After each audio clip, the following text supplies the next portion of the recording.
Y la otra noticia del día, pues pasó este fin de semana, y es que esto ya se está volviendo paisaje. Vean las cifras. Con lo que sucedió en Huila y Meta, podemos contabilizar 38 azonadas al ejército, 20 contra la Policía Nacional. Estas azonadas no son otra cosa que población civil, bueno, vaya usted a saber si son población civil o no, instrumentalizadas por las guerrillas de las FARC y el ELN y demás, pues no permiten que el ejército y que la policía cumpla su labor. Agreden a los policías, agreden a los fiscales, agreden a los soldados y como son aparentemente población desarmada, pues no los dejan efectuar y ejercer la ley, la captura de los delincuentes, de los zampones. Vuelve y juega, vuelve y pasa, Paula. 58 azonadas, que no es otra cosa que saboteos o secuestros masivos en algunos casos de militares y de policías en zonas de orden público, donde personal civil desarmado aparentemente enfrentan con una sevicia a la fuerza pública. Yo no sé si usted vio, Paula, las imágenes en donde los policías, los soldados hacen tiros al aire y la población civil ni miedo les tienen, van sacando machetes y empiezan a agredirlos. La cifra es absurda, Giovanni, hablar de 58 azonadas entre las que han sufrido militares y miembros de la policía, pues imagínese qué puede uno decir y qué puede uno pensar de cuál es la situación real de lo que están pasando nuestra fuerza pública que intenta recuperar el territorio, ir contra los cultivos ilícitos y demás. La más reciente, usted lo mencionaba, ocurrió en la Macarena, en el Meta, y allí se lograron ver a niños, a mujeres instrumentalizados por los grupos criminales, porque ahora ese parecería ser su modus operandi, para evitar que las autoridades pues, puedan ejercer el control territorial. El ministro de Defensa se pronunció, entregó una radiografía que parecería ser muy clara de cuál es el diagnóstico de por qué están sucediendo este tipo de cosas, pero no así, no tan claras se ven las soluciones. Dos azonadas más se presentaron este fin de semana en los departamentos de Huila y Meta.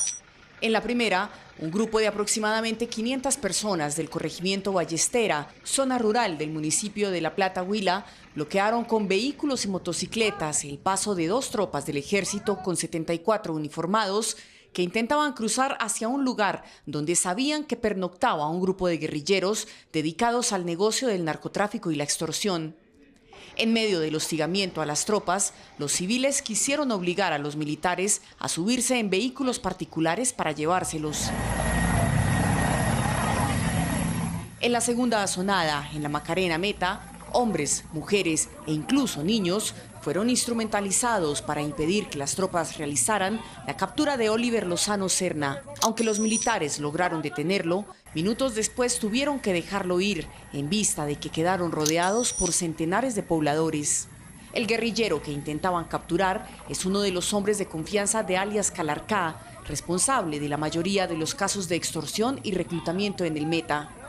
Frente a los hechos, el ministro de Defensa señaló: siguen violando el derecho internacional humanitario, cometiendo crímenes de guerra, crímenes de lesa humanidad, al atacar sistemáticamente a la población civil, para que nuestras comunidades a la vez cometan delitos al interrumpir la función constitucional de nuestra fuerza pública.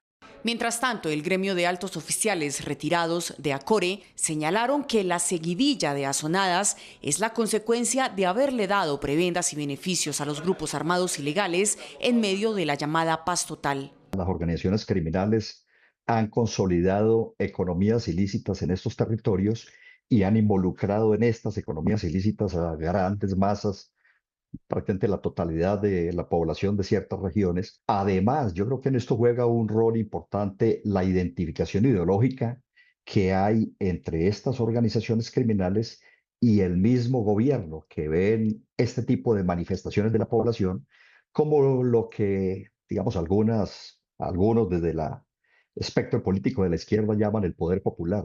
Según el alto oficial, al ministro de Defensa se le está haciendo tarde para implementar una normativa al interior de sus tropas al momento en que éstas deban enfrentarse a situaciones como las ocurridas este fin de semana. Ha llegado la hora de tomar unas medidas que sean mucho más firmes. Nosotros hemos estado hablando de que es necesario tratar de plantear modificaciones de ley, incluso creación, si es del caso, de algún nuevo tipo penal, para que haya endurecimiento de penas contra los cabecillas de estas organizaciones criminales. Creemos que el Ministerio de Defensa, porque este es un asunto del máximo nivel, debe adecuar las reglas de enfrentamiento de la tropa. El almirante plantea alternativas tales como: Yo creo que también otra medida en la que habría que pensar es recrear. En alguna época las fuerzas militares tuvieron, digamos, en germen, lo que nosotros llamamos los pelotones de armas no letales. Yo creo que es necesario que se retome esta creación de cuerpos de tropa especializados en armas no letales y en armas antimotines. la asonada en Huila es la quinta registrada en esa región en lo que va corrido del 2025. Las cifras son escandalosas. En lo corrido de este año van 38 azonadas al ejército y 20 a la policía. Es decir, 58 bloqueos o secuestros masivos o agresiones a la fuerza pública cuando ejerce control territorial de la mano de la Constitución y de la mano de la ley. Cuando nuestros policías y soldados hacen lo que toca, aparecen estas comunidades, entre comillas, comunidades que no son otra cosa que guerrilla disfrazada de población civil que se les enfrentan. Ustedes lo vieron en las imágenes. Los soldados van a capturar a alguno de estos delincuentes, a alguno de estos terroristas, y llegan 500 personas, no los dejan, los agreden en algunas partes, en algunas ocasiones, los secuestran, no les dan comida, no les dan agua, les ponen drones cargados con explosivo, los insultan y han tenido que apelar incluso a grupos especiales de rescate para sacarlos con vida. Varios de estos militares y policías han muerto en esas azonadas, otros incluso han quedado secuestrados.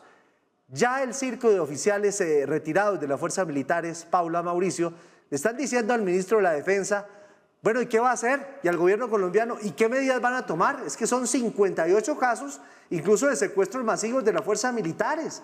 ¿Qué están esperando? ¿Que pase una gran tragedia? Claro, se supone que son personal desarmado, civil, pero si usted detalla las imágenes, llegan los soldados, tratan de disuadir, hacen disparos al aire, y estos tipos, estoy refiriéndome a esa población instrumentalizada que puede que sea guerrilla disfrazada de civil, van sacando machetes, los insultan, incluso terminan correteando a la fuerza pública.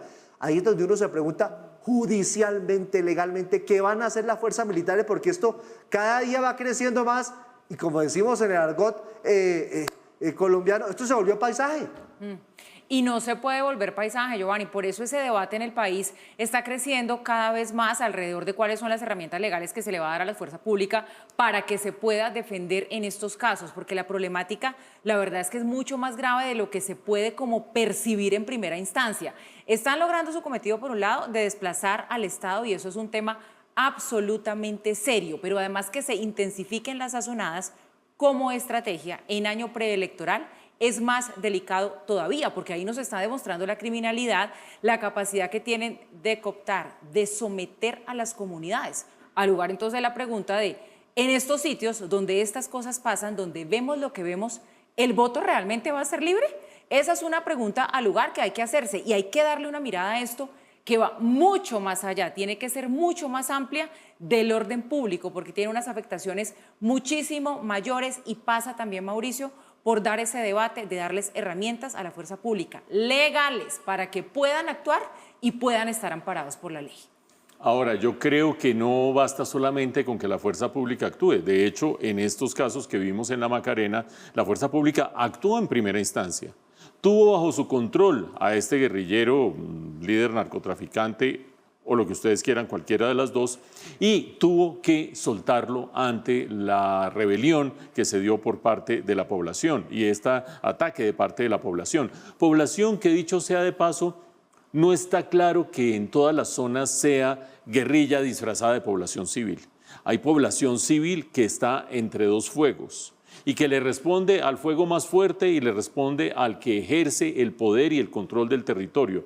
En Colombia, lo dijimos la semana pasada, hay esencialmente tres países, tres Colombias. La Colombia institucional, la Colombia empresarial, la Colombia laboral, la Colombia que se rige por las normas, por los códigos, que es la que va jalando y va generando el PIB legal en el país. Puede ser informal, puede ser formal, lo que ustedes quieran, pero es la Colombia que es legal en el momento de analizarla. La Colombia ilegal que lamentablemente crece cada día más, y no es una frase hecha, es una frase que corresponde al territorio controlado por los grupos al margen de la ley, a las zonas cultivadas con coca, a las zonas dedicadas a la minería ilegal y a la expansión efectivamente de estos grupos al margen de la ley. Llámenlo ustedes las disidencias de Calarcá, las disidencias de Mordisco, el ELN, el Clan del Golfo, el que ustedes quieran. Esa Colombia ilegal va creciendo y ha crecido de manera sustancial en los últimos 2 años y medio y venía creciendo desde antes, incluso desde el acuerdo de paz del año 2015. Pero en la mitad está ese segmento de población que vive casi que en los márgenes de la legalidad en Colombia y que le hace caso al que en su territorio mande, al que tenga el control del territorio y al que juegue las funciones del Estado en ese caso. En muchas de estas ocasiones se trata de grupos al margen de la ley que hacen que la población pues esté de ese lado, porque si la presencia del Estado colombiano es mandar unos militares, salir y volver a los 3 meses militares y salir y volver y los militares y salir, pues el que manda ya es otro y al que le responden es a otro. La pugna de la Colombia legal institucional de aquí en adelante consiste en ir restando territorio, ir restando injerencia sobre la población, ir restando poder económico a los ilegales. Lamentablemente, y volvemos al comienzo, eso no solo se resuelve dándole más credenciales a la fuerza pública, eso se resuelve dando más presencia del Estado en esas regiones apartadas, dando más opciones económicas para esos segmentos de la población y sobre todo teniendo un discurso político consistente que tenga autoridad moral sobre las instituciones. Nosotros en este momento, desde la desertificación que se dio hace unos días, tenemos un discurso de parte del jefe del Estado que dice no más erradicación forzada de drogas, no más erradicación forzada de coca en el país. Imagínense ustedes, con esa directriz viniendo del jefe del Estado, ¿quién le va a temer a la fuerza pública? ¿Quién le va a temer a la presencia del Estado? ¿Quién le va a temer a estos soldados o a estos policías? No, ahí va a seguir expandiéndose la criminalidad, expandiéndose la ilegalidad. ¿Quién sabe hasta cuándo? Ojalá pues sea ante un cambio de gobierno que vea cómo es el problema de sacar adelante el país legal.